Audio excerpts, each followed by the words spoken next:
justement dans l'idée d'améliorer ou bien d'atteindre les buts de ces 40 jours et que ce que nous allons partager ensemble vous aide et devienne vraiment un pilier dans les choses qui vont vous permettre d'atteindre le but de ces 40 jours. Jeûner, prier pendant 40 jours, je vous assure que ce n'est pas chose facile, mais c'est très possible. Et nous en sommes au quantième jour déjà là? Septième. 17e, waouh, vous êtes déjà suffisamment avancé. Alors, suffisamment avancé, il ne vous en reste pas beaucoup. Et je suis sûr que le Seigneur va très très bien vous visiter. Vous verrez qu'au 40e jour, vous serez vivant, bien porté, bien portant et libre et en train d'expérimenter de nouvelles choses avec Dieu. Et vous oublierez chaque jour. Autant que vous avez oublié les premiers, les deuxièmes et les troisièmes jours, autant vous allez oublier aussi même le 39e jour jusqu'au 40e jour. Alors, j'aimerais vous parler d'une chose que vous faites déjà, mais plaise à Dieu que ce soit un challenge et que ça nous défie, n'est-ce pas? C'est généralement des choses que nous faisons, que nous oublions d'habitude. J'ai intitulé cela l'art de prier.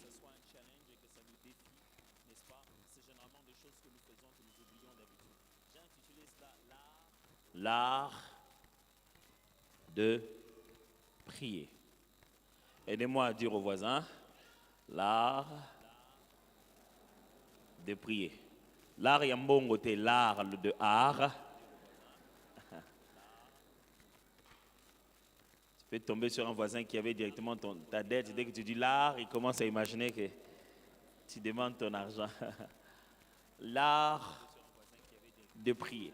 En le disant de cette manière, je sous-entends déjà une chose. Est-ce que je vous impose déjà de comprendre, de croire que la prière est un art? Est-ce que la prière est un art? Pasteur, la prière, j'ai même entendu des gens dire, moi j'ai un don de prière, comme si les autres n'en avaient pas. Qu'est-ce que l'on sous-entend ici par l'art de prier? Ma prière pour vous, c'est que pendant ces 40 jours, vous appreniez l'art de prier. Et que même quand vous n'êtes pas pendant une série des 40 jours, vous puissiez garder une dimension de prière et une connexion telle que vous avez appris l'art de prier. Et que vous ayez tellement appris l'art de prier que cette église soit caractérisée par l'indépendance, la prise en charge personnelle de chaque membre de l'église lorsqu'il s'agit de s'engager dans la prière. Que vous ne puissiez plus attendre que le pasteur dise il est temps de prier, que vous-même dans votre vie, dans votre période de l'existence, vous puissiez vous dire là je dois passer en mode de prière. Que vous commenciez à faire vos propres 40 jours, vos propres 21 jours. À l'occasion de personne ne vous a dit, mais en ayant tellement grandi et ayant appris l'art de prier, vous savez à quel moment prier, comment, pourquoi. La prière, pasteur, es-tu en train de nous dire que la prière est un art? Moi, je pensais que la prière, c'est spirituel. Quand tu veux dire c'est un art, là, tu m'embrouilles. Mon but n'est pas de vous embrouiller, mais disons-nous, qu'est-ce que c'est qu'un art d'abord? C'est quoi un art? Un art, c'est juste un ensemble de procédés, des connaissances et des règles intéressant l'exercice d'une activité ou d'une action quelconque. L'ensemble des connaissances, des procédés et des règles intéressant l'exercice d'une activité ou d'une action quelconque. Ce n'est pas moi qui invente cette définition, c'est la définition que j'ai prise dans le dictionnaire de Robert, pour que ce ne soit pas ma définition. L'ensemble des procédés et des connaissances ainsi que des règles intéressant un domaine d'une activité ou bien l'exercice d'une activité ou d'une action quelconque. Dans chaque activité, il y a un ensemble de connaissances, procédés, règles. Dans un domaine où on doit te dire certaines choses pour que tu le fasses bien, tu dois suivre une démarche pour que ça soit bien fait. Tu dois connaître des normes pour te dire que tu l'as fait. Ce domaine-là devient un art. Quand il y a une manière de faire, il n'y a pas seulement le faire, il faut le faire d'une certaine manière. Il ne faut pas seulement le faire, il faut suivre un procédé. Il ne faut pas suivre seulement des procédés, il y a des règles, qui même des règles universelles. Où que l'on aille dans le monde, si on a respecté les règles, C'est devenu tout un art. Il y a un art dans la façon de parler. Il y a un art dans la façon même de préparer le repas. Je ne vais pas donner des exemples de préparer maintenant, je ne vais pas vous tenter. Il y a un art même dans la façon de s'habiller. Quelqu'un s'habille, on lui dit, mais pourquoi tu as mélangé ces couleurs? Qui a interdit? Pourquoi tu as pris ça, tu as mis ça? Et s'est-il habillé, oui ou non? Oui, mais quelque chose de dérangeant, il a manqué de respecter des règles. Qui a inventé ces règles? Mais il y a des règles qui se sont installées, il y a des normes qui se sont placées. Il y a un protocole à suivre.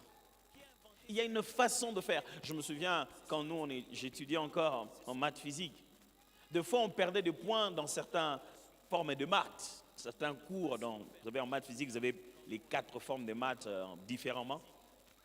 Et on perdait des fois des points, non pas parce que la réponse n'était pas bonne, mais parce que la marche n'était pas bonne. Bon, ça c'est un autre débat, c'est plus tard à voir ça. On ne devrait pas normalement nous faire perdre des points à cause de la démarche, parce que la démarche démontre aussi un niveau de génie. C'est-à-dire que je maîtrise très bien les choses au point que je peux le faire comme je veux, mais ce n'est pas grave.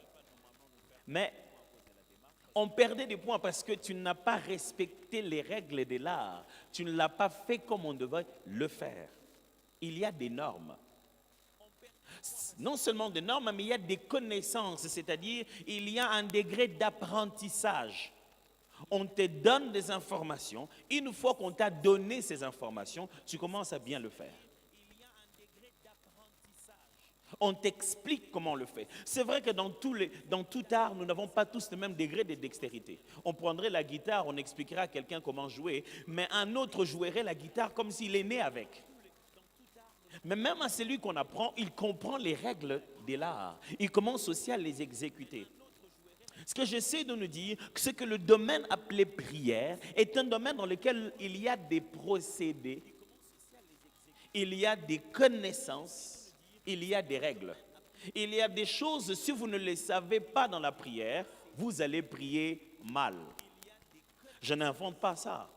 C'est la Bible qui enseigne ça. Vous demandez, vous ne recevez pas parce que vous demandez mal. Donc, il y a demandé mal.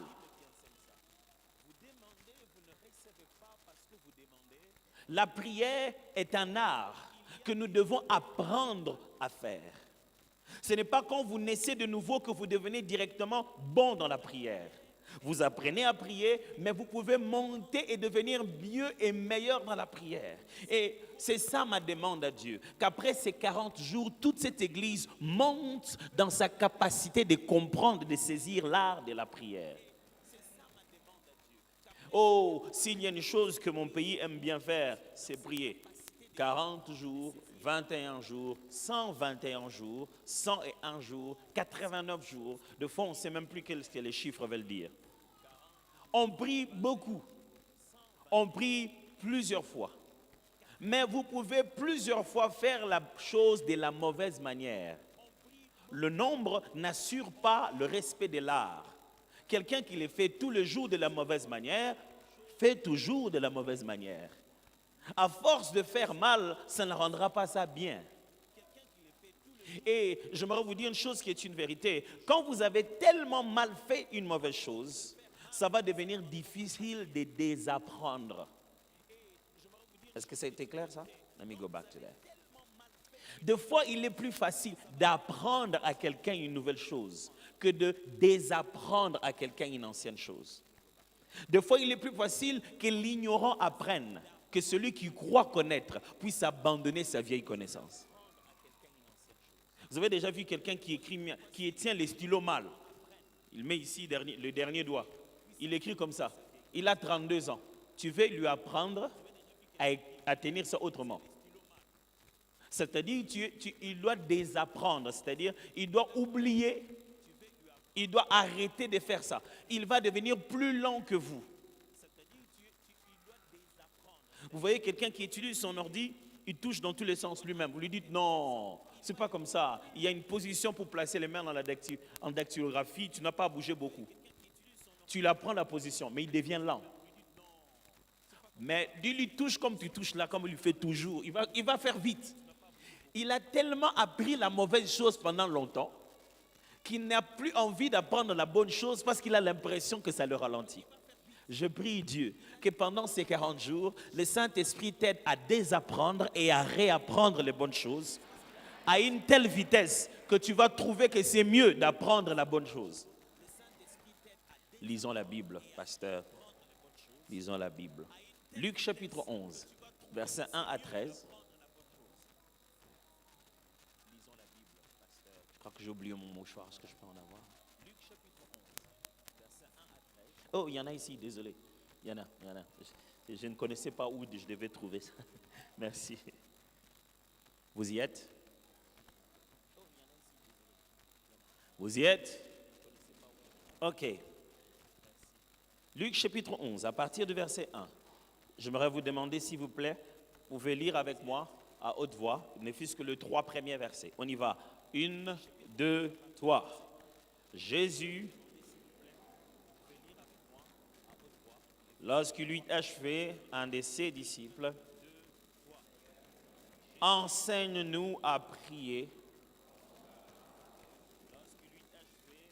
Il leur dit, quand vous priez, dites, Père, que ton nom soit sanctifié, que ton règne vienne. Donne-nous chaque jour notre pain quotidien. Je vais lire à partir de 4. Pardonne-nous nos péchés, car nous aussi nous pardonnons à quiconque nous offense, et ne nous induis pas en tentation. Il leur dit encore, si l'un de vous a un ami, qu'il aille le trouver au milieu de la nuit pour lui dire, ami, prête-moi 3 pains, car un de mes amis est arrivé de voyage chez moi, et je n'ai rien à lui offrir. Et si, de l'intérieur de sa maison, cet ami lui répond, ne m'importune pas, la porte est déjà fermée, mes enfants et moi sommes au lit, je ne puis me lever pour te donner des pains. Je vous l'ai dit, même s'il ne s'élevait pas pour le lui donner parce que c'est son ami, il s'élèverait à cause de son importunité et lui donnerait tout ce dont il a besoin. Et moi, je vous dis, demandez et l'on vous donnera, cherchez et vous trouverez, frappez et l'on vous ouvrira. Car quiconque demande reçoit, celui qui cherche trouve et l'on ouvre à celui qui frappe. Quel est parmi vous le père qui donnera une pierre à son fils s'il demande un pain? Ou s'il demande un poisson, lui donnera-t-il un serpent au lieu d'un poisson? Ou s'il demande un œuf, lui donnera-t-il un scorpion? Si donc méchant comme vous êtes, vous savez donner des bonnes choses à vos enfants, à combien plus forte raison le Père céleste donnera-t-il le Saint-Esprit à ceux qui lui demandent? Je ne sais pas si vous avez remarqué au premier verset. Ici, il s'agit de Jésus qui veut enseigner sur la prière. Ce n'est pas lui qui voulait enseigner. Jésus, lui, était en train de pratiquer la prière. Il a pratiqué la prière d'une manière si inhabituelle pour les disciples qui sont venus lui demander cela. Si Jésus priait comme eux, ils n'avaient pas besoin d'apprendre. Ils ont vu Jésus prier à un certain endroit. Après, quand Jésus a fini de prier, je ne sais pas comment ils se sont organisés. Peut-être ils ont dit, toi, va lui demander. Il y en a un qui est allé dire à Jésus, est-ce que tu ne peux pas nous enseigner comment prier? S'il avait dit ça et qu'il s'était arrêté, j'allais dire, il n'y a que Jésus, bien-aimé, qui peut t'enseigner comment prier. Mais il a dit, comme Jean l'a enseigné à ses disciples. Il a dit, peux-tu nous passer les règles de l'art de la prière, que tout rabbin en passe à ses disciples? Jésus, tu ne vas pas être le premier à enseigner la prière. Jean aussi l'enseigne à ses disciples.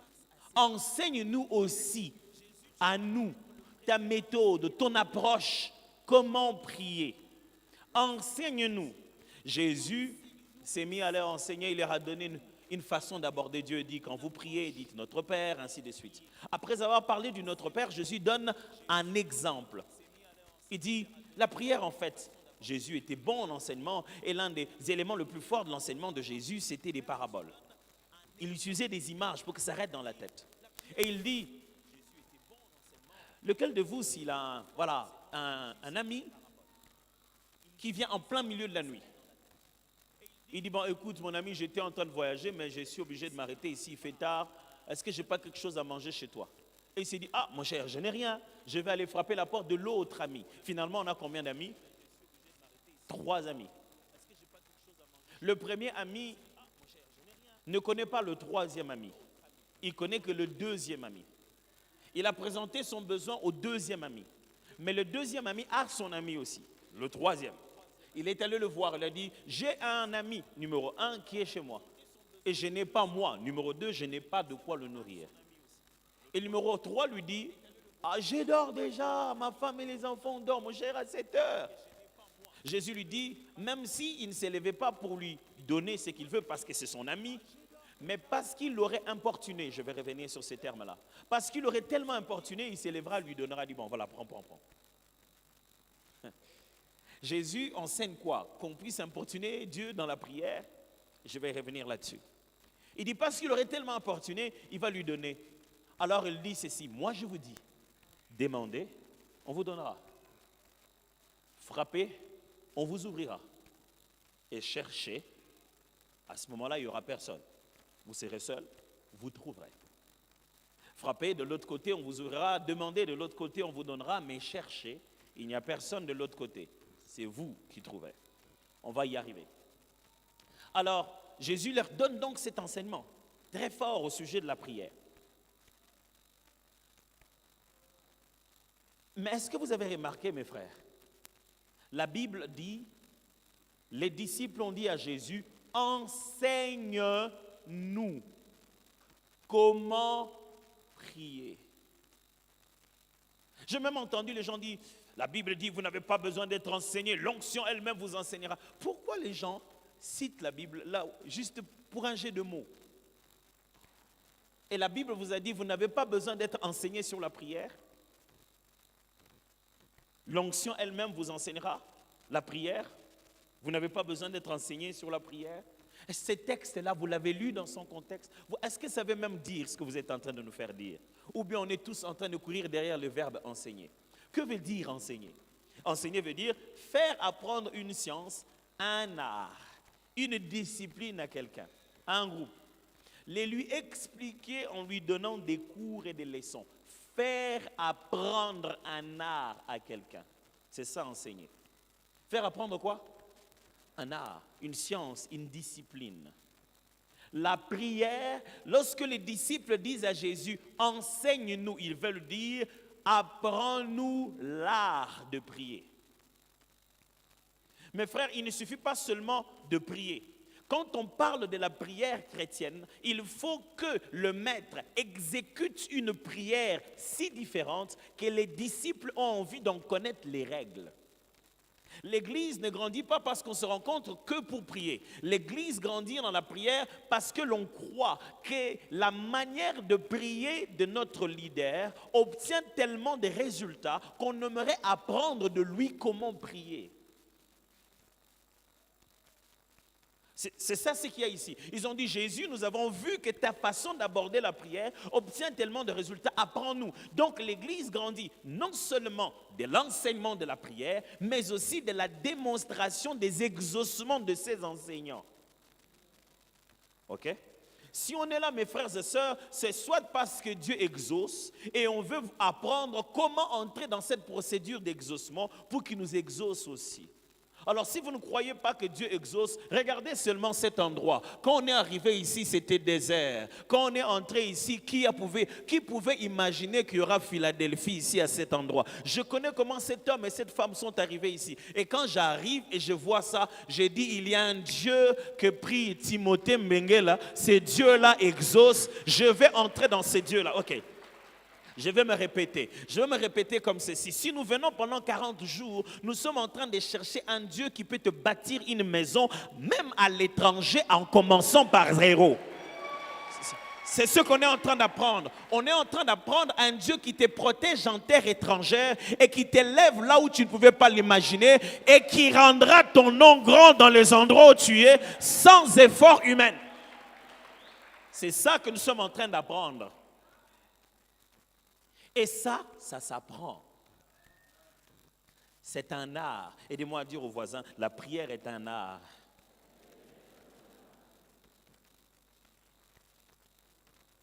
Comme dans tout art, tout artiste n'a pas le même niveau. Autant on peut être tous musiciens, mais tout le monde n'a pas le même niveau. J'aimerais vous lire le même texte que je vous ai lu tout à l'heure, mais dans une des versions appelée Paroles vivantes, une version publiée par Fred Cohen, paix à son âme, qui nous a déjà quittés. Toujours Luc chapitre 11, le premier toujours au 13e verset, je vais le lire. Un jour, Jésus s'était retiré pour prier. Quand il eut fini, un de ses disciples lui demanda, « Maître, apprends-nous à prier comme Jean l'a appris à ses disciples. » Il leur répondit, « Quand vous priez, dites, « Père, que tu sois reconnu pour Dieu, que ton règne s'établisse. Donne-nous chaque jour la nourriture dont nous avons besoin. Pardonne-nous nos torts envers toi, car nous pardonnons nous-mêmes à tous ceux qui ont des torts envers nous. Et garde-nous de céder à la tentation. » Il ajouta, « Supposez que l'un de vous ait un ami qui le réveille en pleine nuit pour lui dire, « Mon ami, prête-moi 3 pains, car un de mes amis qui est en voyage vient d'arriver chez moi et je n'ai absolument rien à lui offrir. » Admettons que l'autre, de l'intérieur de la maison, lui réponde, « Laisse-moi tranquille, ne me dérange pas, ma porte est fermée, mes enfants et moi nous sommes au lit, je ne peux pas me lever maintenant pour te donner ce que tu me demandes. » Mais le premier continue à frapper. Je vous assure que son ami se lèvera, même s'il n'a pas envie de se lever par amitié pour lui donner ce pain, il le ferait quand même parce que l'autre, sans se gêner, continue à l'importuner et il lui donnera tout ce qu'il faut. Ainsi, moi, je vous l'ai dit, demandez, continuez à demander et vous recevrez. Cherchez, persévérez dans votre recherche et vous trouverez. Frappez, insistez et la porte vous sera ouverte. Car celui qui demande finit toujours par recevoir. Celui qui cherche finalement trouve. Et à celui qui frappe avec insistance, la porte sera ouverte. Il y a des pères parmi vous. Lesquels d'entre vous seraient capables de donner une pierre à son fils quand tu lui demandes du pain? Ou bien, s'il demande du poisson, lui donnerait-il un serpent à la place? Ou encore, s'il demande un œuf, lui donnerait-il un scorpion? Si donc, tout mauvais que vous êtes, vous savez donner,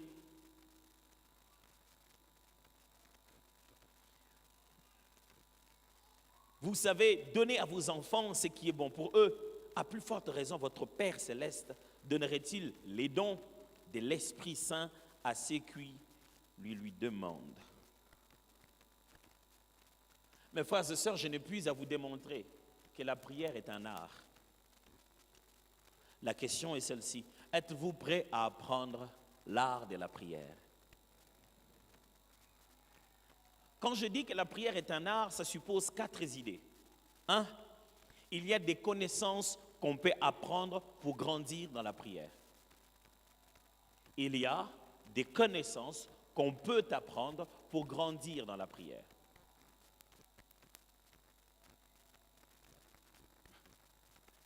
Il y a des connaissances qu'on peut apprendre pour grandir dans la prière. C'est-à-dire, bien aimé, même si nous venons tous à l'église, il y a des choses, quand tu ne les sais pas, tu ne peux pas grandir dans la prière.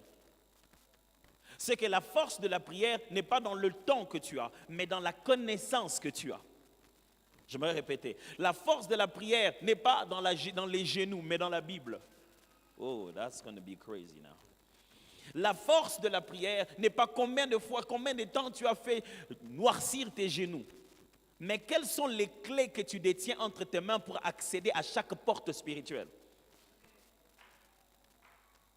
Parce que lorsque les prophètes de Baal ont commencé à s'étaillader, à faire couler leur sang, ils ont crié pendant longtemps. Élie leur a même dit, continuez, peut-être votre Dieu dort. Mais quand Élie s'est levé, sans gêner, sans faire quoi que ce soit, quelques phrases ont suffi pour faire descendre le feu du ciel.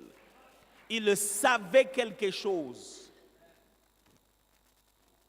Il savait quelque chose. Je parle de la chose que connaissait Daniel. Quand il a appris que le roi veut tuer tout le monde, il vient voir le roi et dit, roi, donne-moi 3 jours.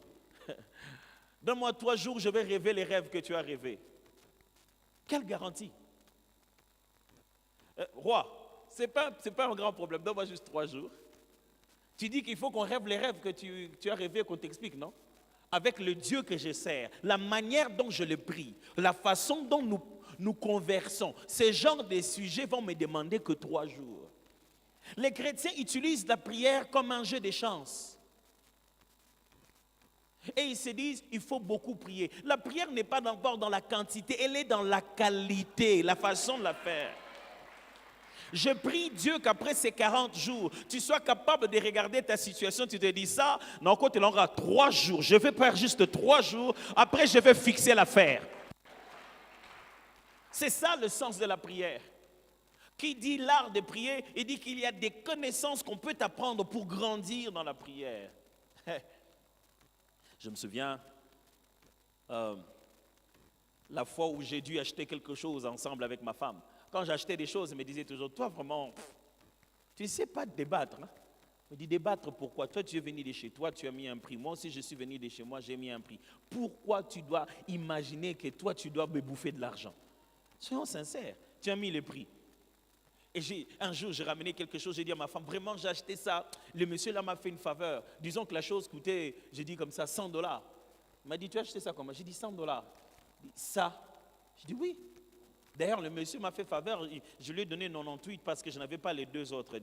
Il t'a fait faveur, te donnant 98. Ma femme m'a pris vraiment comme un bleu, quoi. C'est vraiment, c'est seulement par amour qu'elle n'a pas osé m'appeler Yuma. Mais son regard me le disait.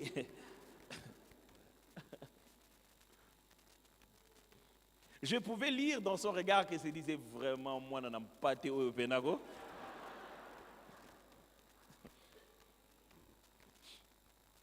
Et la fois, on a acheté quelque chose avec elle. La personne dit, oh, c'est 100. Il m'a dit, laisse-moi, je vais faire. Il dit, c'est combien 100? 100 wapi. Non, peut-être 30. J'ai regardé, j'ai dit, elle ne veut pas acheter ça. J'ai commencé à lui faire signe. On risque de, ça ne va risque de ne pas marcher. Il a dit, laisse-moi. Le monsieur dit, non, pas 30. J'ai dit, tu vois, il ne veut pas. Pas 30, pas 30. Et puis il lui dit, bon, toi tu dis pas 30, c'est à toi de parler. Yolobat. Le monsieur dit, non, écoute, bon, je te donne seulement, donne-moi seulement 80. J'ai dit, oh, on peut descendre jusqu'à 80. C'était déjà beaucoup pour moi qu'on descende à 80. Il a dit, ah, 80 quoi? Tu vas faire, si 80, tu vas faire le double de tes bénéfices. 80. J'ai pas 80, prends 40. J'ai dit, ah, chérie, 40. Le monsieur a dit, non, non, 40, je ne vais pas me retrouver, 40, ça ne va pas. Bon, elle a pris la chose et l'a remis. Elle dit, ok, si tu ne veux pas 40, nous on part. J'ai dit, on part? On en a besoin, on part comment? Il dit, on part. On commence à partir, le monsieur dit, attendez. Il dit, bon, ok, bon, alors, bon, peut-être donnez-moi même 70, même 72, 73. Il dit, non, ok, c'est pas grave. Si tu veux ça, je vais te donner 45 alors. On a acheté ça à 45. On a acheté ça à 45. Donc depuis tout ce temps, on me bouffe 55. J'aimerais qu'après ces 40 jours, quelqu'un à qui on bouffe 55 dans la forme de prier, que ça s'arrête. Tu dois maîtriser ça. Écoutez, il y a des gens que les démons font prier. La peur te fait prier. Même la manière dont tu abordes cette prière, c'est déjà un échec. À partir d'aujourd'hui, c'est terminé ça. Ces jours-là, je me suis dit non, j'achète plus. C'est-à-dire qu'elle est là, l'art. Je ne veux plus. Même les fois où je ose marchander, mon cœur bat vite. Si on me dit ça c'est 100, je dis bon, je vais essayer de faire un peu comme ma femme. J'ai appris l'art. Elle m'a appris ça en quelques minutes. Elle dit voilà comment on débat. Dès qu'on te donne un prix, divise-les par 2 et diminue par 10%. Commence là. Elle dit oh, je ne savais pas qu'il y avait des règles. Il y a des règles. Mon frère, il y a des règles dans la prière. Elle dit, ah bon? Elle dit oui. Parce que chaque fois quand quelqu'un vend quelque chose, il multiplie par 2 le prix d'achat et il met encore plus de bénéfices. Donc, s'il rencontre quelqu'un qui ne sait rien, il gagne encore plus. Et j'étais étonné. Combien de fois ma femme discute dans toutes les langues, même les langues qu'elle ne parle pas. Vous connaissez les discussions à la chinoise où on discute avec la calculatrice. Donc, non. Elle sort, elle fait 8 heures. Avec son anglais qu'elle apprend, elle fait 8 heures d'achat. Elle revient seule. Elle dit, laisse-moi aller acheter seule. J'ai dit, tu as parlé quelle langue? Elle a l'art d'acheter. Quand tu en as l'art, tu n'as pas besoin du langage. Quand tu as compris l'art de la prière, tu n'as pas besoin des verbes, mon frère. Tu n'as pas besoin des longues phrases. Tu as compris l'art, tu en as déjà la capacité.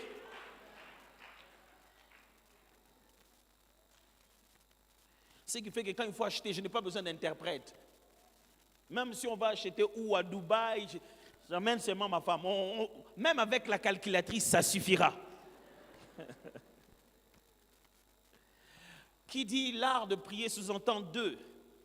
Il existe différents niveaux dans le domaine de la prière.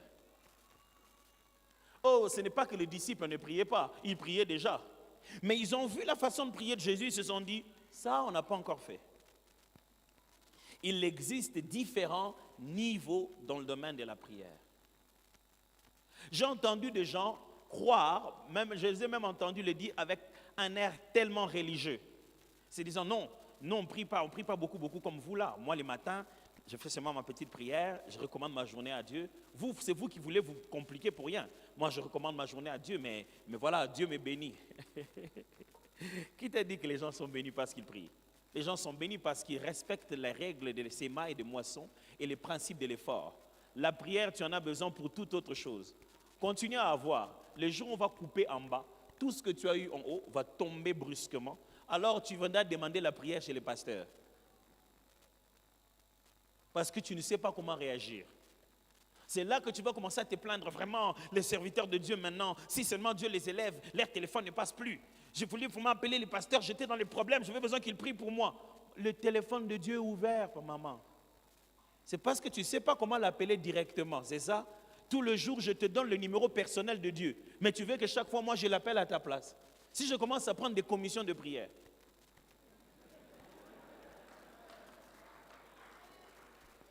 comme le Congolais aime bien le faire, tu veux voir un chef, il prend une commission. Si chaque fois que tu me demandes de voir Dieu à ta place, je dis, Seigneur, quand tu le béniras, n'oublie pas mes 10%. On vous apprend, nous vous apprenons à contacter Dieu individuellement sur un numéro personnel par une relation qui n'a plus besoin de nous.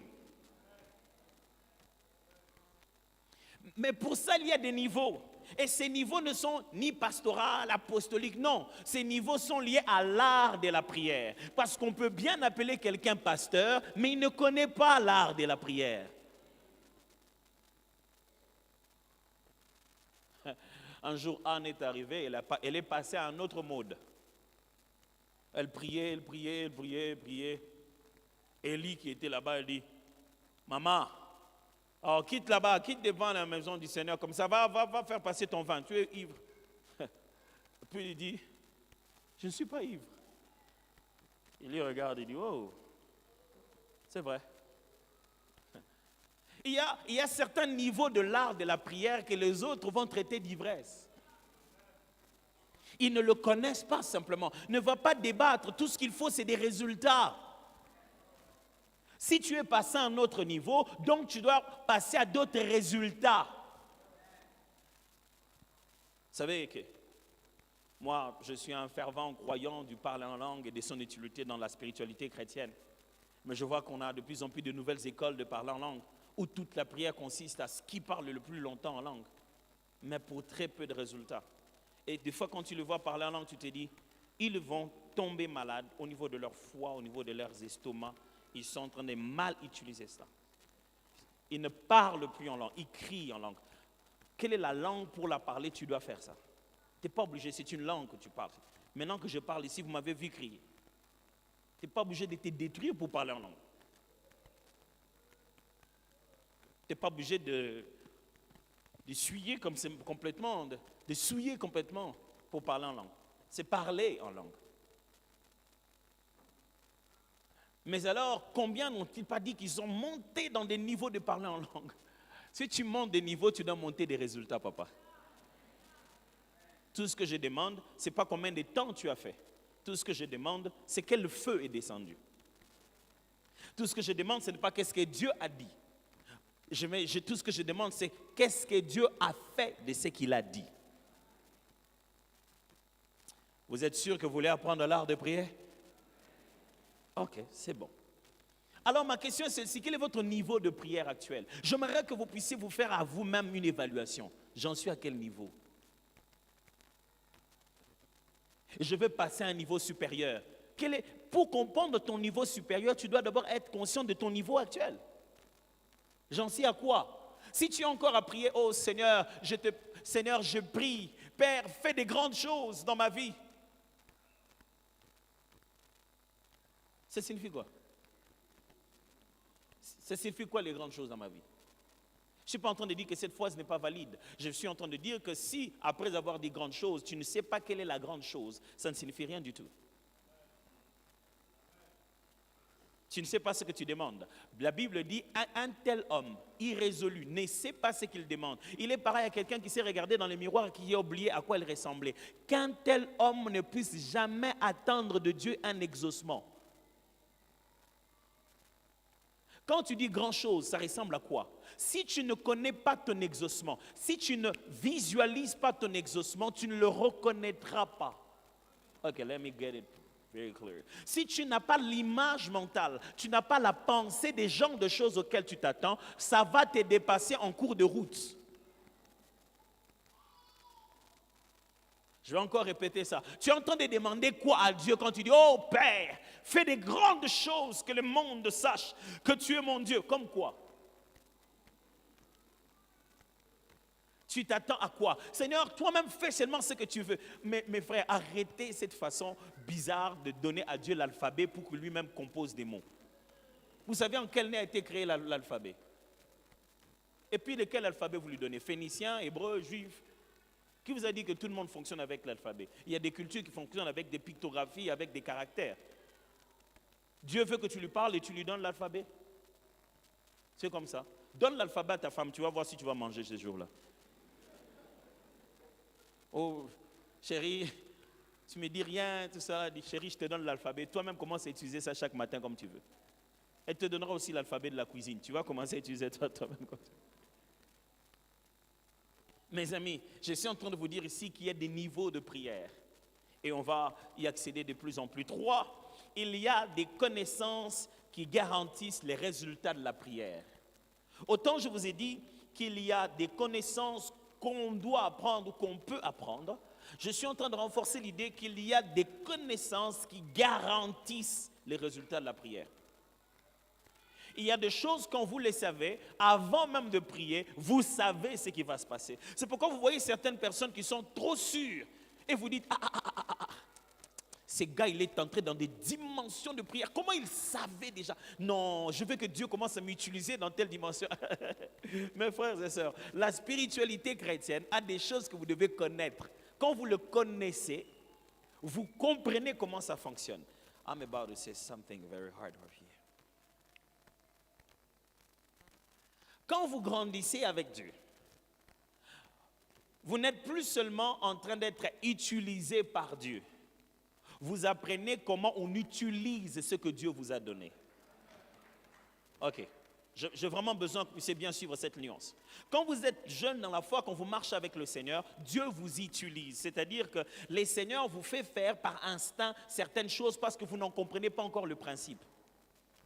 Mais quand vous grandissez, vous devez comprendre comment fonctionne la chose que Dieu vous a donnée. Parce que quand vous en avez l'âge, Dieu vous donne certaines choses. C'est à vous de les utiliser. Quand vous comprenez comment fonctionne la chose que vous avez, vous obtenez des résultats et vous avez une confiance, une garantie que les autres se demandent comment il sait qu'il va faire ça. Je comprends comment ça fonctionne. Parce que Dieu ne se répand pas de ses dons. Le grand danger de cette deuxième partie, c'est que certains se sont tellement concentrés à apprendre comment fonctionne le don qu'ils se sont déconnectés au donateur.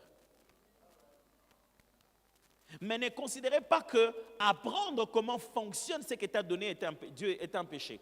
Dépendre de Dieu ne signifie pas que tu ne dois pas comprendre et grandir dans la manière de faire fonctionner les choses qu'il t'a données. Est-ce que vous me suivez très bien là?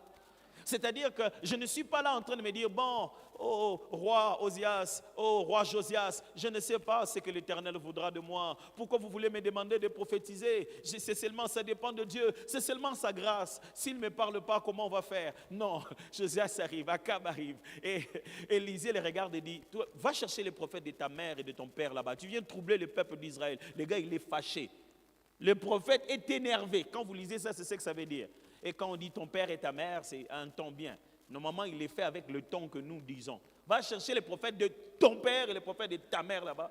Il est fâché, les gars. Mais quand le roi lui dit, vraiment, on nous a dit que toi, tu peux nous parler de la part de Dieu. Il a dit, si je n'avais pas d'égard pour le roi de Jérusalem. Mais il sait que je viens de me fâcher. Je dois maintenant prophétiser. Et il sait comment on change les deux. Et pourquoi le magicien, le sorcier, je ne sais pas moi, qui te dérange au travail, il vient, il sait comment te troubler pendant la journée. Il sait comment faire en sorte que tu sois troublé. Et toi, tu ne sais pas comment on fait pour pouvoir avancer dans ce que tu dois faire. Non, non, non, non. Tout ne vient pas parce que, oh, il faut invoquer le Seigneur. Non, il y a des choses qui fonctionnent en nous. Écoutez très bien ce que Pierre est en train de dire à cet homme. Il dit, je n'ai ni or ni argent. Oh, par la grâce de Dieu, ce que Dieu a, il te le donnera dans la prière. Non, non, non, non. Ce que moi j'ai, ce n'est pas Dieu. Moi j'en ai. Il me l'a donné à moi. C'est moi qui l'ai. Je vais te le donner. Il n'a pas dit, Dieu fera sa grâce pour que tu sois... Non, non, moi j'ai la chose. Il y a des moments où il faut savoir que vous avez la chose. Et comment elle fonctionne. Et Élisée a dit, bon, on va prophétiser alors. Il a shifté pan et il a prophétisé.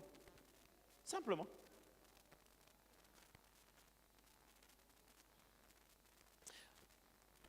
Il y a des connaissances de la prière, quand vous les avez, vous êtes garanti du résultat. Vous n'avez même pas peur. 4. Il y a une bonne et une mauvaise manière de prier.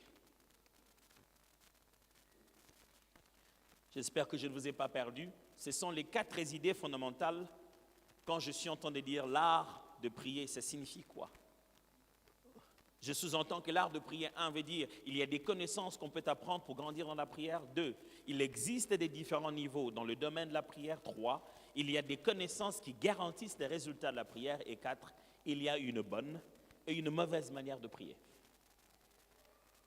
Quand on dit que la prière a un niveau d'être un art, c'est-à-dire qu'il y a la bonne façon de faire, parce qu'il s'agit alors de procéder, il s'agit alors de connaissances et des règles. C'est-à-dire qu'il y a un non-respect des règles dans la prière. Quelqu'un a dit qu'il a prié, mais il n'a pas respecté les règles de la prière. Dieu ne reçoit pas seulement les prières comme ça, il les reçoit d'après le respect des règles de la prière. Il y a une façon de prier. La prière a des règles. Ne pensez pas que parce que vous avez juste les yeux fermés et que vous avez parlé, que vous avez respecté les principes. Non. Il y a des principes à respecter dans la prière. Par exemple, Jésus, on va le lire tout à l'heure dans Matthieu, quand il est en train de dire à ses disciples, il dit, quand vous priez, ne multipliez pas de mots inutilement des mots comme le font les païens. Il leur dit, quand vous priez, n'essayez pas de le faire comme le font les juifs là-bas, là dehors pour être vus, les pharisiens pour être vus. Il leur montre qu'il y a des choses que vous faites qui ne sont pas bonnes. Il dit, ceux-là, ils sont en train de prier dans des coins de rue. Ils ont déjà eu leur rémunération. C'est Jésus qui enseigne ça.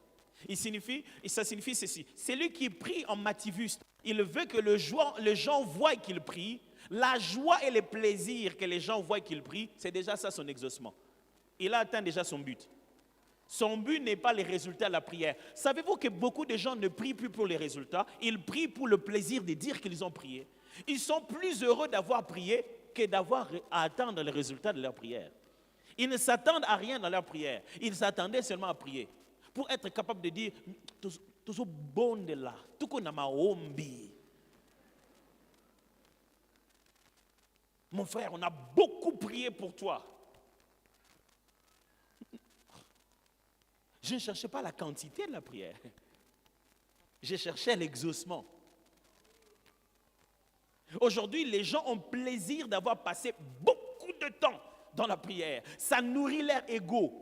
Ça leur fait sentir qu'ils sont plus spirituels que les autres. Et dans ces beaucoup beaucoup de temps de la prière, ils sont dans beaucoup de souffrances, ils ont beaucoup d'attaques, ils sont... Moi, je pensais que beaucoup de prières devaient te faire moins de problèmes, plus de résultats, plus de victoires. On dirait que plus tu fais beaucoup de prières, plus ça fait beaucoup d'attaques. Parce que le diable, il attaque beaucoup les gens qui prient. C'est pourquoi les gens n'aiment pas prier. Il s'est dit, prier, c'est se mêler des problèmes pour rien. Quel est ce royaume où lorsqu'on t'envoie au front, on te diminue les soldats pour te protéger?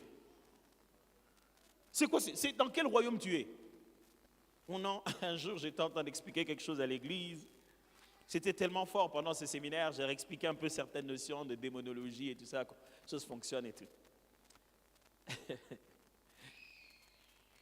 Alors je leur ai dit, mes amis, je ne veux même pas que vous puissiez croire qu'à la fin de ces séminaires, vraiment pasteur, la façon dont tu prêches ces choses, le pasteur va avoir des combats, il faut qu'on protège, on prie pour ses enfants, que vraiment Dieu protège ses enfants. Les diables, les démons qu'on chasse là, quand ça va revenir, ce sont des menaces inutiles que le diable t'a mis dans la tête. Et c'est avec quelle puissance que je l'ai chassé? Quand je rentre à la maison, il n'y est pas. Oh, c'est faux. Je suis suréquipé par le pouvoir de Christ qui garantit la protection de ma famille. Oh non, non, non, non, non, non. Je ne travaille pas pour un boss qui va m'envoyer et puis quand il m'envoie, ça fonctionne. Quand je rentre, ça ne fonctionne pas. Non, non, non. Ce que j'ai amené à l'église, je l'ai avec moi partout où je vais. C'est-à-dire que où que ce soit, où ils vont vouloir qu'on se batte, là, je gagnerai la bataille parce que la victoire a déjà été obtenue à la croix de Golgotha. Non, pasteur, des fois quand vous faites comme ça, il y a des retours et des représailles, c'est des menaces de l'ennemi, ça n'existe pas. Avec quel a été les retours de la croix de Golgotha? C'est parce que tu crois au retour que tu veux. Est-ce que l'ennemi ne va pas tenter de venir encore demain plus fort? Oui, mais celui qui est avec moi est plus puissant que... Oh, il est tous les jours plus puissant. Je ne travaillerai pas pour un maître qui m'expose au danger et qui ne sait pas me protéger quand je rentre. Où sont partis les anges avec qui j'ai travaillé à l'église?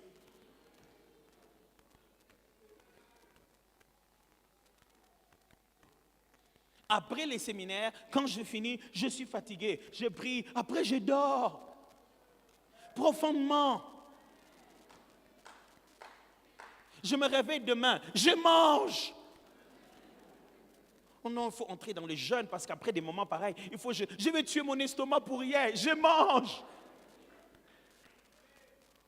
Ce qui se passe là, je connais comment ça fonctionne. Il ne va même pas oser, il sait que je sais.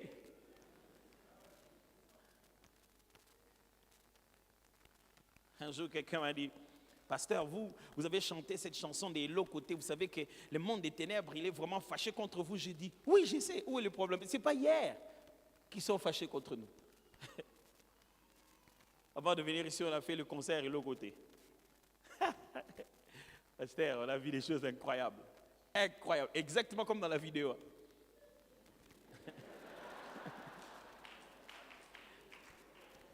On a tout préparé, on veut commencer. Pah!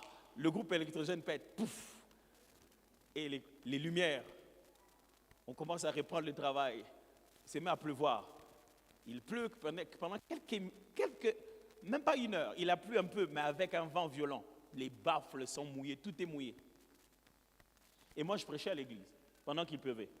Donc les gens me regardaient un peu avec pitié. J'ai vu qu'ils me regardaient un peu avec pitié à l'église. J'ai dit non, c'est pas bien. Je lui ai dit, vous pensez que je ne sais pas qu'il allait pleuvoir?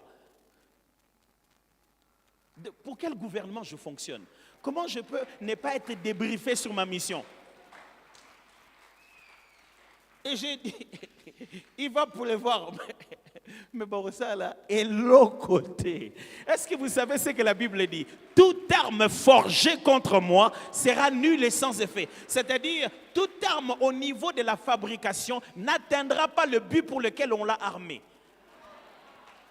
C'est-à-dire, quand on l'a fabriqué, on a mis défaut de fabrication. Quand il tire pour que ça aille à droite, ça ira à gauche. Le but qu'il avait avec cette arme-là. Et loko babeti selimboula, yangonde le kumu na bizo. Ça veut dire que toutes les raisons qu'ils mettront dans leurs efforts deviendront les raisons de notre gloire. On est arrivé, tout le monde était là, un peu en train de paniquer. Il dit, c'est quoi? Il y a eu tellement de gens qu'il n'y avait plus de billets à vendre. On a dû fermer les portes parce qu'on ne savait pas où mettre les gens. Ils sont venus dans la pluie. Plus ils ont essayé de montrer qu'ils nous attaquaient, plus les gens ont dit, il faut aller, c'est bon. Et les gens sont venus depuis 15 heures. On a commencé les concerts à 19 heures parce qu'il fallait descendre le matériel, sécher le matériel, ouvrir le matériel, souder le matériel. Et personne n'est parti. Personne n'a chanté, oh, concert et banda. Tout le monde est en train de chanter, Bakosa, hello.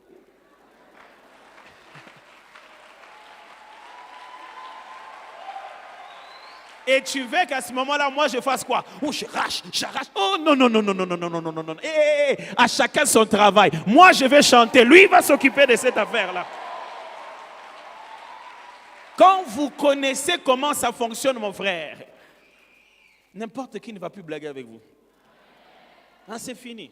Vous savez, quand vous jouez à un jeu, au Tetris ou quoi, quand vous comprenez les jeux, il y a des niveaux où vous n'échouez plus. Vous allez 1, 2, 3, 4, 5, 6, 6. Vous attendez seulement le niveau 7 où vous échouez d'habitude. C'est comme ça que ça fonctionne dans la spiritualité. Il y a même des choses, quand vous le comprenez, il y a certains démons qui ne peuvent même plus fonctionner dans votre vie. Vous avez complètement dépassé la ligue là. On ne peut même pas l'envoyer là-bas, il n'a pas de place. C'est-à-dire que vous êtes passé à la catégorie des poids lourds. Vous ne pouvez plus vous battre avec les plumes. Impossible. Vous n'êtes plus dans la même catégorie. Même ces gens d'esprit-là ne peuvent même pas venir.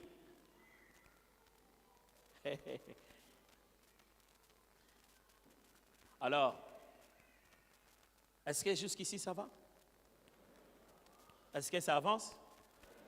Ok, vérifiez avec le voisin. Est-ce que c'est bon? Qu'est-ce qu'il en pense? Ça va? Il a dit quoi? Il apprend? Si vous avez un voisin qui ne vous parle pas, levez la main, on va vous changer de place.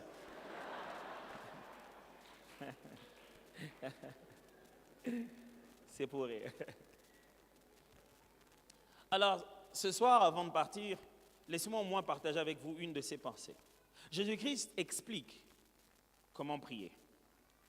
Et après cela, il établit la règle qui est derrière en donnant l'histoire de 3 amis.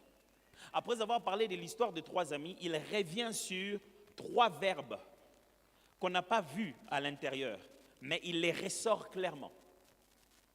Il dit, demandez, on vous donnera. Cherchez, vous trouverez. Et frappez, on vous ouvrira. Car on donne à celui qui demande et on ouvre à celui qui frappe et celui qui cherche trouve.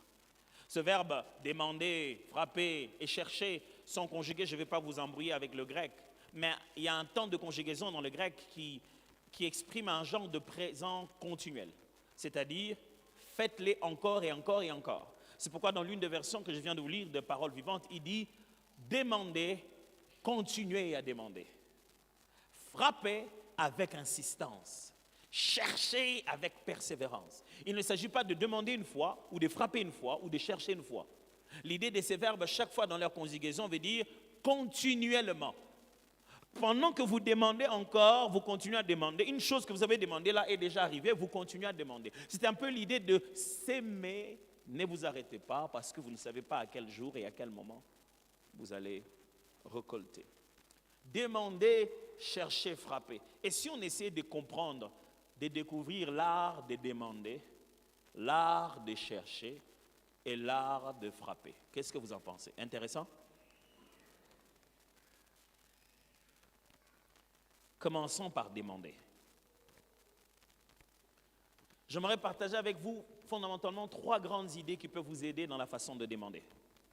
Demander n'est pas un problème, vous savez. Un chrétien doit apprendre à demander à Dieu. C'est Dieu qui nous demande, qui nous dit de lui demander. En toute chose, faites connaître vos désirs, vos besoins. C'est Dieu qui veut qu'on lui demande. Mais voici la première des choses que je m'aimerais qu'on le comprenne. Nous devons venir à Dieu pour nos besoins, tout en sachant qu'il répond aussi aux désirs de notre cœur. Nous devons venir à Dieu pour nos besoins, tout en sachant qu'il répond aussi aux désirs de nos cœurs. Ça, c'est la première clé en matière de demander. Demander sous-entend qu'il y a un dialogue. Demander sous-entend que de l'autre côté, c'est celui à qui tu parles qui a les moyens de répondre à ta demande. Et une chose qu'un chrétien doit savoir, c'est que nous devons nous approcher de Dieu avec nos besoins. Nous devons demander à Dieu, venir à Dieu pour nos besoins, tout en sachant qu'il répond aussi aux désirs de notre cœur.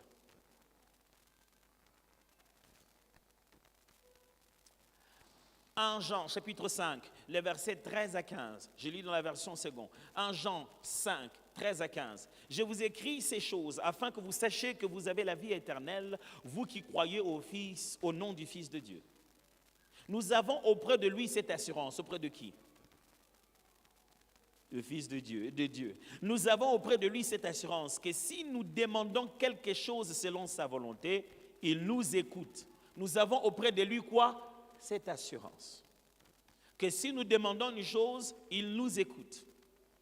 Et si nous savons qu'il nous écoute, quelque chose que nous demandons, nous savons que nous possédons la chose que nous lui avons demandé. Ici, c'est demander. Il dit, première garantie, quand tu demandes, il écoute.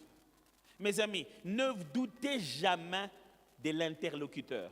Si vous ne croyez pas que Dieu vous écoute, ça ne s'appelle plus la prière. Parce qu'il faut que celui qui s'approche de Dieu croit qu'il existe.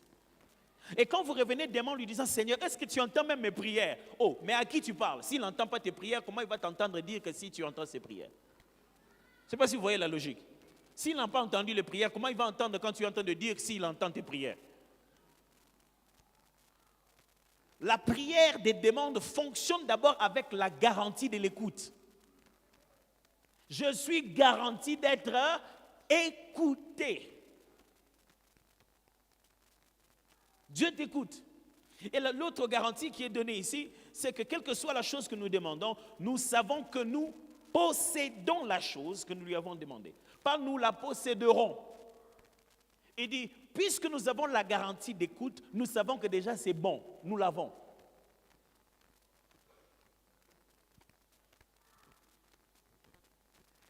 La parole vivante dit, du même texte, je vous écris tout cela pour que vous sachiez avec certitude que vous possédez la vie éternelle, vous tous qui croyez au Fils de Dieu. C'est pourquoi nous pouvons nous approcher de Dieu avec une joyeuse assurance. Nous sommes certains que si nous demandons ce qui est conforme à sa volonté, il nous écoute. Et si nous savons qu'il nous écoute, nous avons en même temps la certitude de l'objet de nos demandes, quel qu'il soit, nous est déjà acquis. Vous n'avez peut-être pas vu cela, mais dans le grec, le mot ici, quelle que soit la chose que nous demandons, ce mot est aussi traduit par besoin, quel que soit le besoin que nous avons. Besoin dans l'idée, quelle que soit la requête que nous introduisons. Des fois, quand nous demandons à Dieu, nous ne faisons pas la différence entre nos besoins, nos plaisirs et nos désirs. Je vais répéter ça. Nous ne faisons pas la différence entre nos besoins, nos plaisirs et nos désirs. La prière commence à devenir difficile pour toi quand tu n'y vas que pour tes plaisirs et tes désirs. Alors Paul dit que si dans tes plaisirs, dans tes désirs, il est possible que la convoitise t'ait conduit à ça. Alors il dit, vous demandez, vous priez, vous demandez, vous ne recevez pas parce que vous demandez mal pour satisfaire à votre convoitise. Une chose qui est certaine quand vous faites la prière des demandes, c'est que Dieu résolvera toujours vos besoins, même si vous n'avez pas prié pour ça.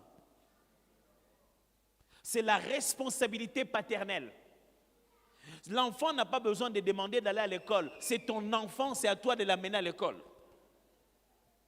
Nos besoins sont une garantie de réponse. Si tu veux te sentir à l'aise et voir que Dieu te répond, demande-lui tes besoins. Alors il faut faire la différence entre les besoins, les désirs et les plaisirs. Nos désirs et nos plaisirs, les choses que nos cœurs désirent et les plaisirs qu'on veut avoir sont fortement influencés par ce que le monde nous montre. Tu n'as pas besoin d'un iPhone 14, on en est à combien maintenant? 16? 17? 14 seulement? Les temps d'arriver à 200? Combien de vies vont être détruites? Tu n'as pas besoin d'un iPhone 14. Tu as besoin d'un téléphone efficace pour communiquer. iPhone, c'est un plaisir, c'est un désir. Téléphone, c'est un besoin.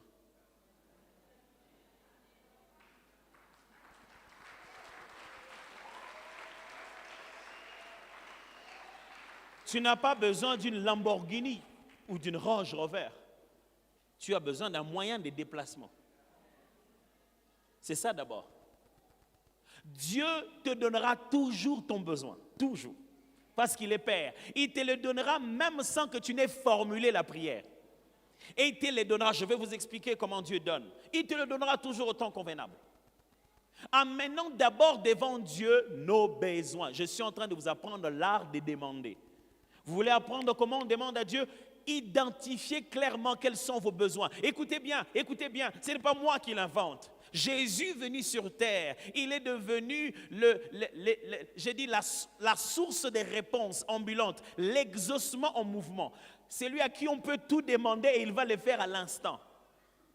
Et il rencontre Bartimée, fils de Timée, que tout le monde voit, qu'il est aveugle et qui a crié « Jésus, fils de David !» Et Jésus lui dit « Que veux-tu que je fasse? Quel est ton besoin? » Jésus, même toi-même, tu ne vois pas. Pasteur, j'ai entendu des gens prier, dire « Seigneur, je te demande quoi? Qu'est-ce que tu ne vois pas? Tu veux que je te demande encore quoi ?» Le problème, ce n'est pas Dieu qui ne voit pas. Le problème, c'est toi qui ne vois pas tes besoins. C'est-à-dire, quand Dieu te le donnera, tu ne sauras même pas le glorifier pour ça. Et Jésus lui pose la question, « Que veux-tu que je fasse? » Ah! Jésus, tu parles comme si tu ne sais pas. Non, je te pose la question parce que je veux savoir jusqu'à quel point tu me crois capable de résoudre tes problèmes. Parce que tu peux aussi me dire, donne-moi de l'argent. Parce que jusqu'aujourd'hui, beaucoup de gens sont passés devant toi. Tu leur as demandé que de l'argent. Si tu cries mon nom, est-ce que c'est pour la même demande? Que veux-tu que je fasse? Qu'est-ce que les gens font d'habitude quand tu cries leur nom? Mais Bartimée était clair. Il dit, c'est pas pour l'argent, papa. Toi, si j'écris ton nom, c'est pour que je puisse voir. Je veux voir. Vous savez, quand vous étudiez la tradition biblique, vous vous rendez compte qu'il est possible que Bartimée là n'était pas vraiment son nom direct, mais c'est une composition seulement de noms. Tellement qu'il était tellement là qu'on ne connaissait pas son vrai nom. On l'appelait seulement le fils de Timée. On ne connaissait même plus son vrai prénom. Certaines traditions disent qu'il est possible que ce n'ait pas été son prénom direct. C'est seulement le fait qu'on l'indique comme ça, le fils de Timée, le fils de Timée, le fils de Timée. Le fils de Timée était là, il demandait de l'argent, mais il n'avait pas besoin d'argent. Mon frère, ne demande pas à Dieu les choses que tu demandes aux hommes. Quel est ton vrai besoin? Quelle est la chose qui t'a poussé à aller voir Dieu? Vous savez, le Congolais ne connaît tellement pas bien son besoin que même quand il rencontre des chefs, même les chefs de ce monde, ils ne savent pas leur demander. Oh chef, vraiment, ça signifie quoi? C'est exactement comme ça aussi que nous prions. Oh Dieu, je suis dans ta présence, je ne sortirai pas tel que je suis venu. Tu es venu comment? Tu ne sais même pas. Maintenant, comment tu sauras comment tu es sorti?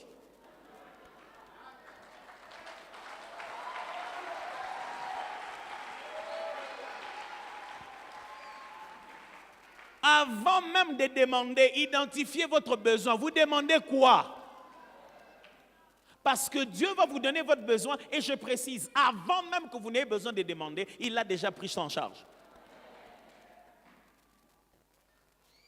Votre besoin, c'est lequel? Quand Bartimée a dit, je veux voir, Jésus l'a donné. Il a vu. C'est ce qu'il était. Jamais homme n'est allé vers Dieu pour lui demander son vrai besoin. Et Dieu dit, non. Si Dieu ne te donne pas une chose, c'est que tu n'en as pas encore besoin. Nos désirs et nos plaisirs, Dieu nous les donne aussi. Il est notre Père. Mais nos désirs et nos plaisirs ne sont pas aussi fondamentaux que nos besoins. Qu'est-ce que je veux dire? nos désirs et nos plaisirs sont des choses que Dieu montre par amour, qu'il nous écoute, qu'il veut nous faire plaisir, qu'il nous montre qu'il nous aime. Mais des fois, nos plaisirs et nos désirs, et très souvent, sont fortement influencés par la société, par les milieux de vie. J'explique. Maintenant, on veut se marier. On ne veut pas se marier. On veut faire un mariage à l'Internet, où la mariée se met en peignoir avec les filles d'honneur, elle se filme. Aujourd'hui, faire des mariages, c'est faire des clips. Le temps que l'on passe dans les chorégraphies et on a fui les leçons de préparation des fiançailles. Parce qu'on s'est dit, qu'est-ce qu'on va préparer là-bas dans les fiançailles? Pasteur, plus tu vois les gens fuir les leçons de préparation des fiançailles, plus il faut que tu saches qu'ils se connaissent déjà. Ils se disent déjà, quel est le cours encore? Mais il ne manque pas à la répétition de l'entrée. La Corée, à l'entrée incroyable. Ça, ce n'est pas le mariage. Ou non, ça, ce n'est pas le mariage, ça, c'est la fête. Le mariage, c'est rester ensemble, passer par des moments difficiles, c'est pardonner et s'écouter. Pendant de longues années, continuer à avancer. C'est ça que Dieu va te donner. Mais de tout le temps que toi tu parles de mariage, tu ne parles pas de ça. Toi tu parles de l'histoire que tu as vue sur Internet. Et tous les jours tu pries, tu dis Dieu ne m'exauce pas. Et même quand Dieu te donne un frère, tu le regardes, tu te dis, oh, pendant que ce mariage est bon, vraiment. Beaucoup de gens, pasteurs, ont rejeté l'exaucement de Dieu parce qu'ils ne connaissaient pas leurs vrais besoins. Ils connaissaient que leur désir et leur plaisir. Et leur besoin est venu et ils l'ont chassé à la recherche de leur désir. Le premier but de la prière, c'est d'abord que Dieu rencontre ton besoin. Je vais vous donner un exemple qui va peut-être être un peu plus clair. Je prends les enfants à l'école, on revient à la maison. C'est bientôt l'heure de manger. Mais les enfants me disent, papa, nous on veut aller acheter la glace. Achète-nous la glace. Qu'est-ce que je fais, selon vous? Oui ou non, j'achète la glace pour eux. C'est quand même mes enfants, non? Je fais quoi? J'achète la glace. Vous voyez ces petits moments-là. C'est ce qui arrive dans nos têtes. Mais Dieu est clair dans cette affaire. Dieu est comme ça. Si vous quittez la maison pour aller manger, et que la glace vous coupera l'appétit, sachant que la glace ne participe pas directement à la constitution physique de ton besoin, et que ça te met à un risque d'hyperglycémie à cause du sucre au moment où tu as faim, Dieu dit, pas de glace maintenant.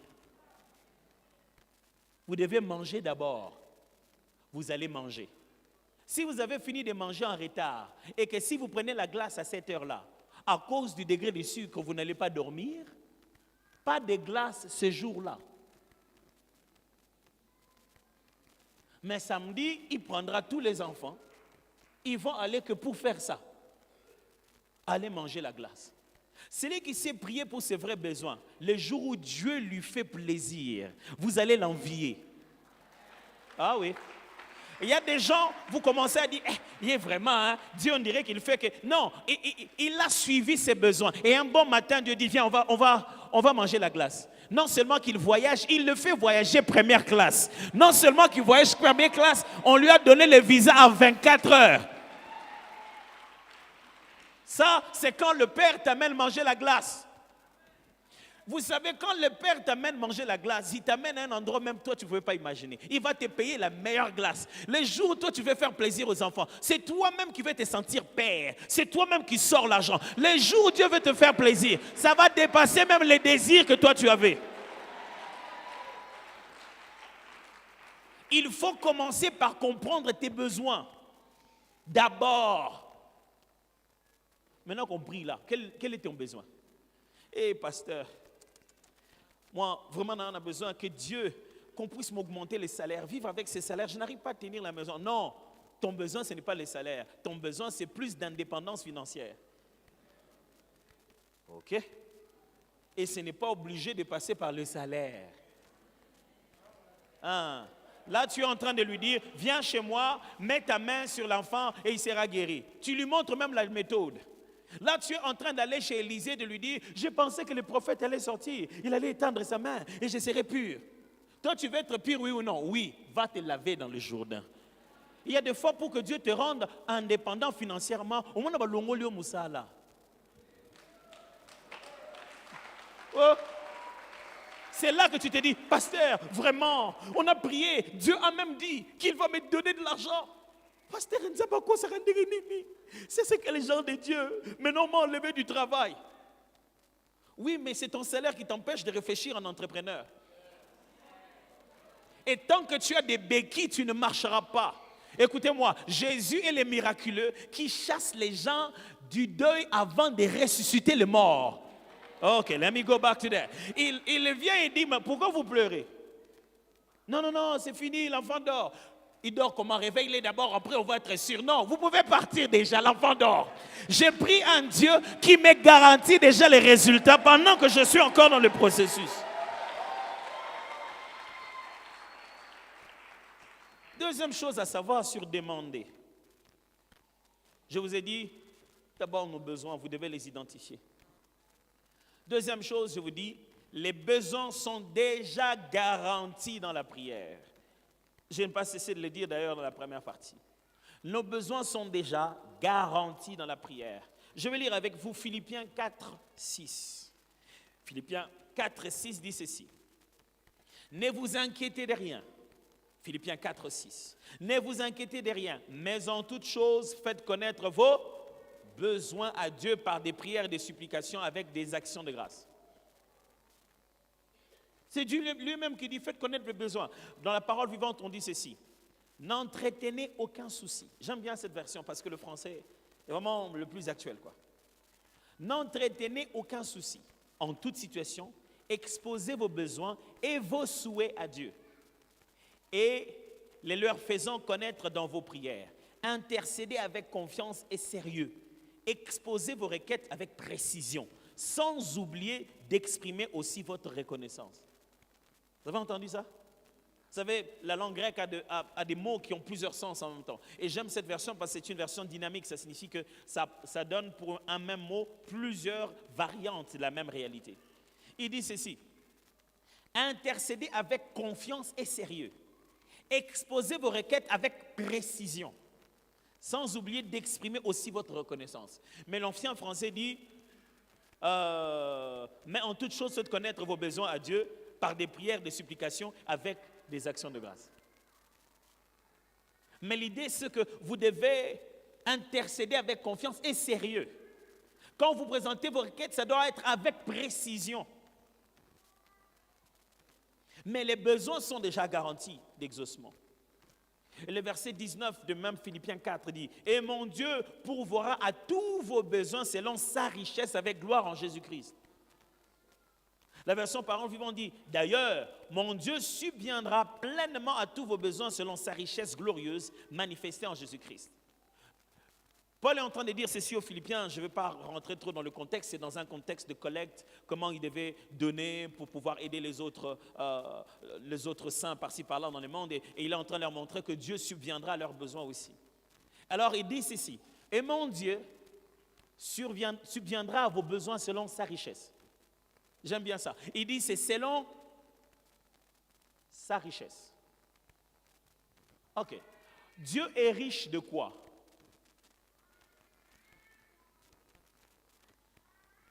Oh, comment on répond?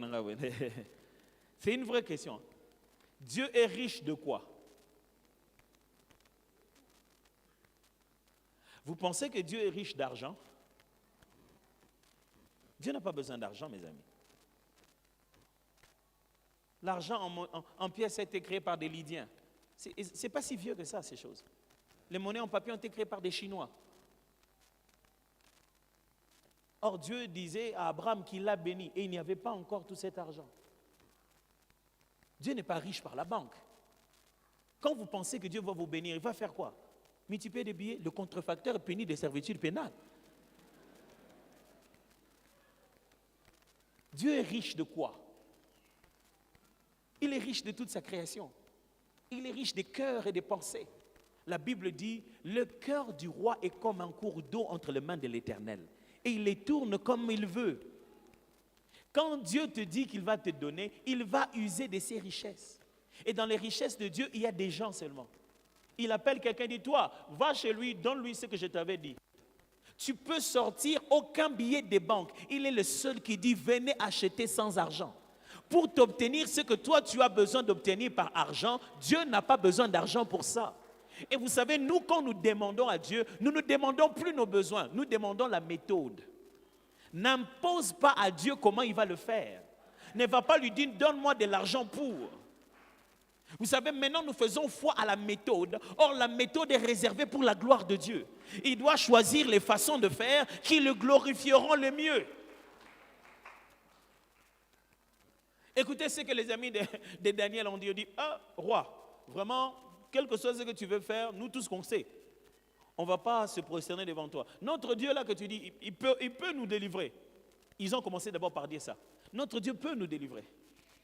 Et même s'il ne nous délivrait pas, sache que roi, nous n'allons pas nous prosterner devant toi.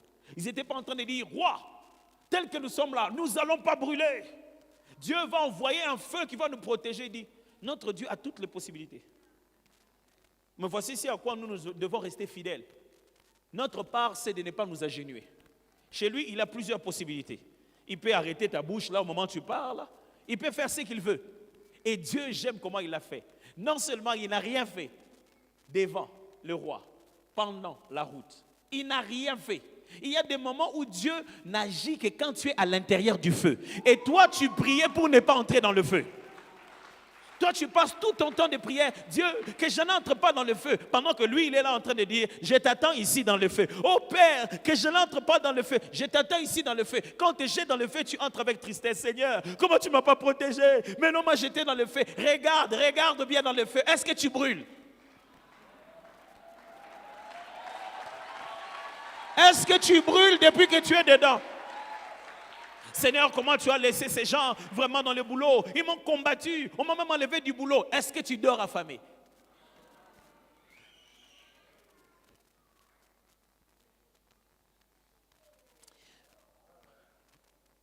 Matthieu chapitre 6, verset 7 à 8 dit, en priant, ne multipliez pas de vaines paroles. Matthieu 6, 7 à 8. En priant, ne multipliez pas de vaines paroles comme les païens qui s'imaginent qu'à force de paroles, ils seront exaucés. Ne leur ressemblez pas, car votre Père sait de quoi vous avez besoin avant que vous ne lui demandez. La version Parole vivante dit ceci. Dans vos prières, ne rabâchez pas des tas de paroles à la manière des gens de tout le pays.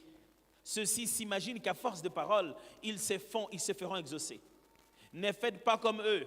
Après tout, Dieu est votre Père. Il sait ce qu'il vous faut, bien avant que vous ne le lui demandiez. Après tout, Dieu est votre Père. Mes amis, pendant ces 40 jours, ce que Dieu attend, ce n'est pas que tu parles beaucoup, mais que tu dises la bonne chose. Je ne sais pas si vous avez déjà suivi quelqu'un qui parle beaucoup sans rien dire. Tu as envie de le couper. Attends, papa, vas-y. Il n'y a rien qui m'énervait quand mon fils grandissait. Quand il t'appelle, papa, vous savez quand l'enfant te touche comme ça, il n'aime pas arrêter. Tu es occupé. Papa.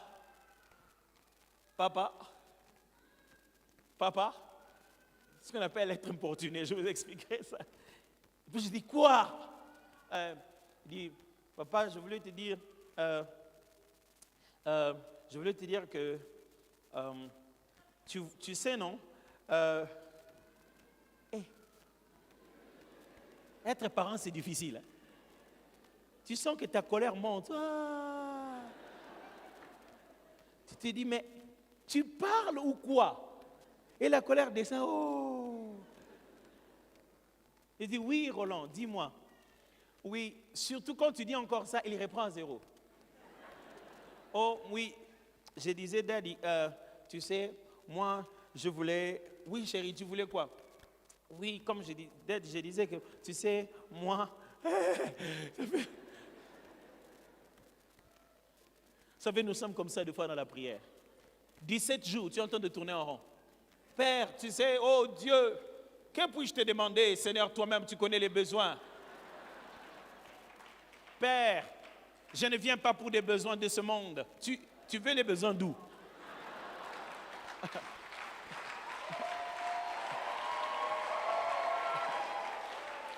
N'ayez pas peur de demander. Nous n'avons qu'un seul papa. Il n'y a que lui.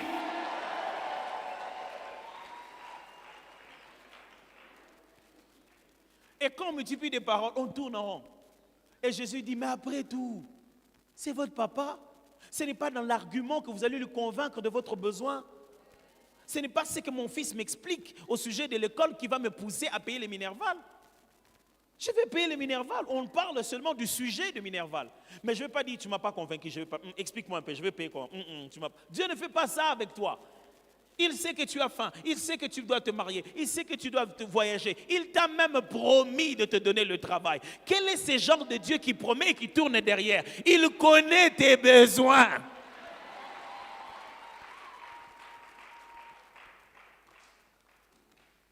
Demain, je vais vous expliquer le troisième point en matière de demande, les bases sur lesquelles Dieu nous exauce. Je vais vous donner 7 raisons pourquoi Dieu nous donne quand nous demandons.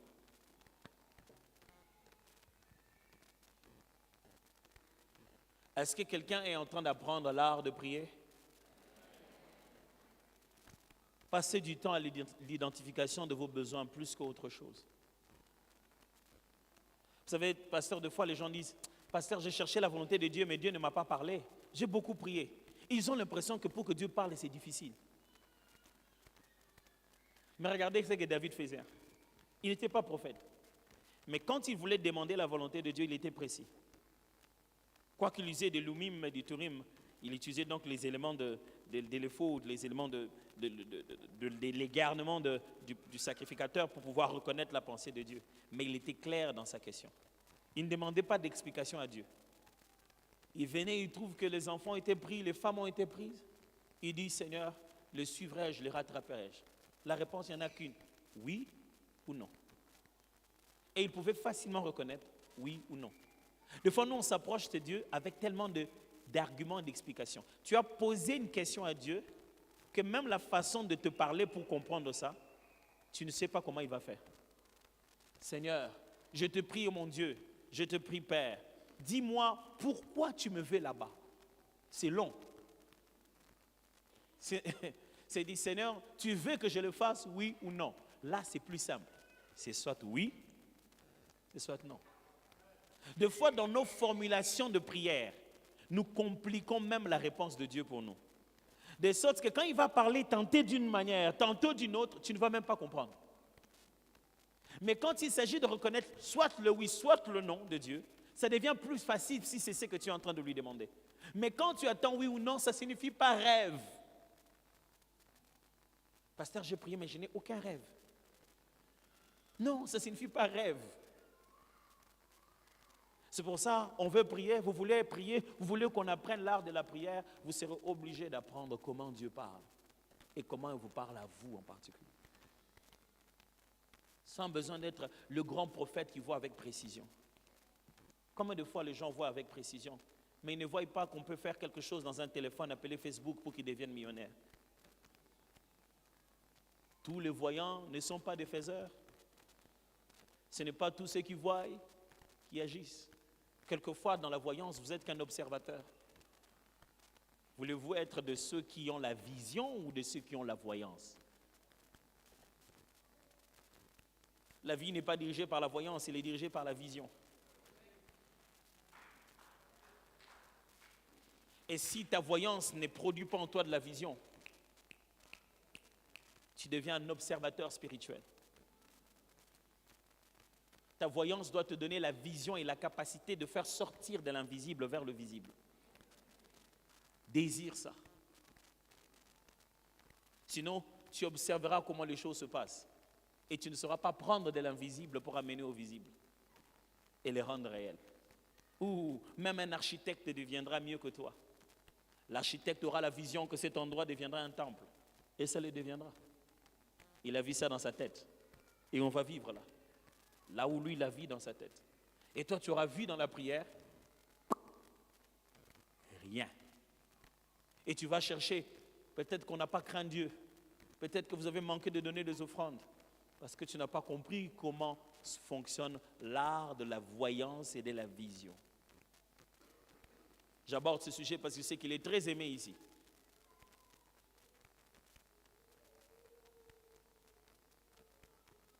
Seigneur,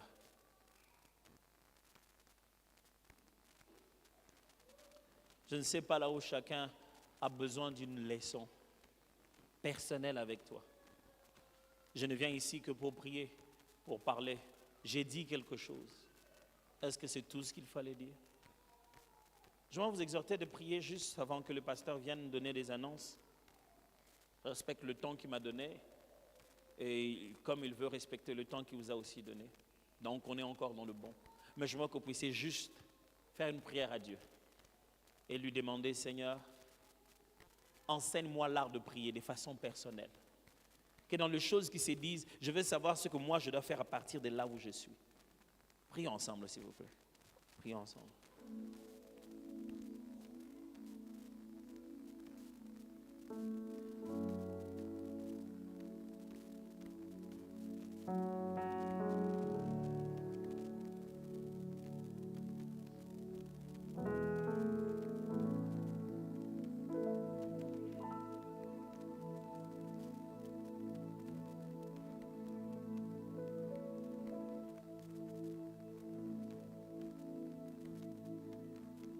Salanga na yebai aposa ya motema na yo loba na yo kai mabanzo ya molimo na yo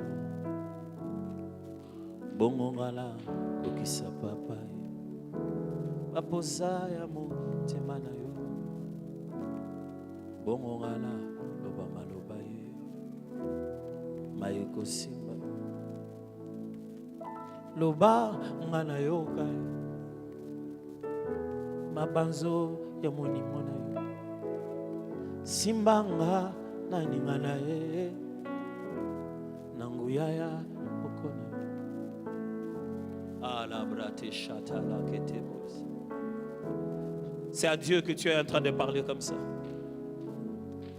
Tarababra chate keleboit ende la bashata Ozanzambe na bolingo zambe obonge ngina yaya lokumweza ya nanye lokumango nyonso lokumweza ya nanye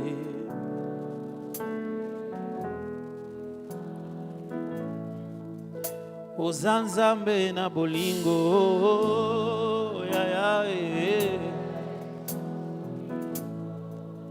mpeli suso bongyo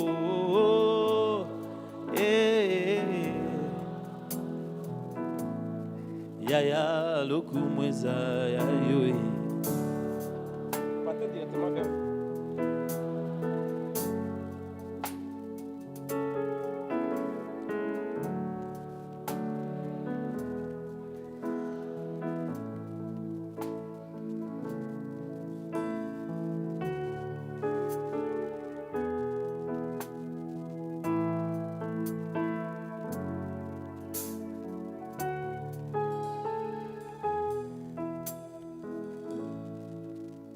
Notre Dieu et notre Père,